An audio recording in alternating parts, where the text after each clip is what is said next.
Magkakasama kami ngayon. Ilang client mo na yun, bro? Ay, congrats, brother. Congrats, bro. Pang-anim na bro, pang-anim. Grabe ka na. Bro, anong grind natin ngayon?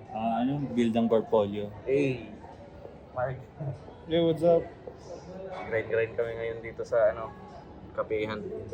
Tapos ito yung biggest winner ngayon sa namin, private community, si William. Grabe bro, baka milyones na yan So guys, dito kami sa Tom and Tom's Coffee ng mga tropa ko ng high school. So nagpapatulong sila na i-prepare ang mga kailangan kasi gusto nilang pumasok dito sa outsourcing business. So sa industry na to gusto nilang mag-start. And yun nga, yung mga kailangan nilang i-prepare para makapag-start na sila mag-outreach, makakuha ng clients. So, yung isa bumubuo ng portfolio kasi mag-i-start siya from scratch.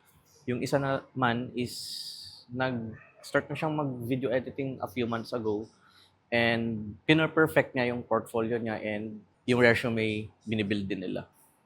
Ang aking BYD, tingnan niyo naman yung vibes dito, napakaganda. Konti lang yung tao, kaya nakakapag-usap kami ng maayos. So, habang nag-grind sila, yung ibang community members kanina nag-join na sila dyan. So, makikita niyo, naka-gymit kami doon sa community, Napakagandang community. So, like I said, ang vision ng aking community is mas madagdagan pa yung mga members para maraming business-minded dito sa Philippines. Ang main audience namin, yung mga kaedad namin, mga kabataan, para bata pa lang sila, business-minded na sila. Pero all ages, welcome guys sa community. So tara guys, grind na tayo.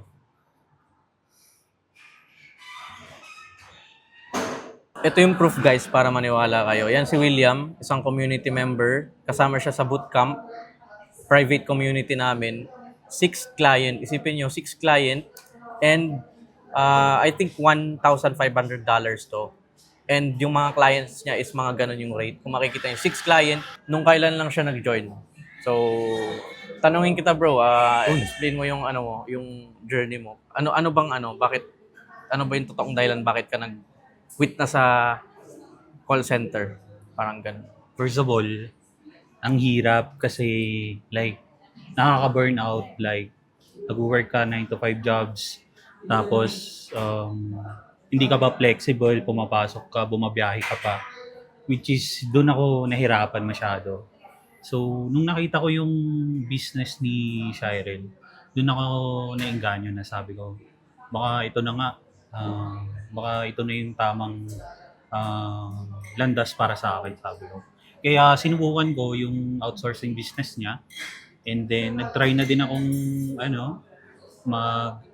mag-search sa YouTube at saka sa mga contents ni Shirel. Kaya ngayon, gumawa ako ng resume ngayon, which is mabilis ko lang natapos, parang 30 minutes lang.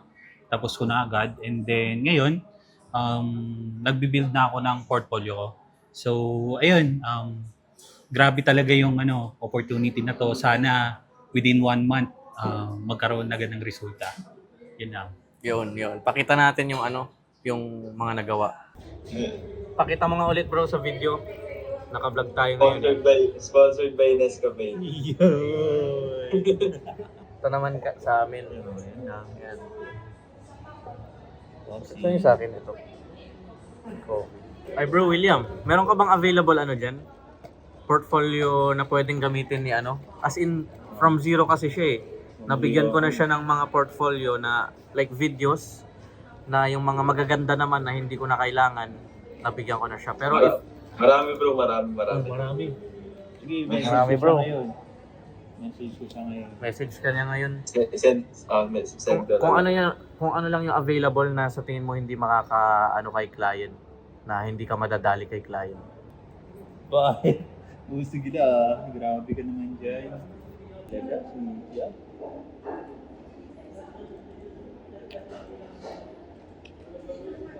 Dire-diretso na ata hanggang mamayang gabi. Natutulog ka pa ba bro? That's why. Minsan na lang.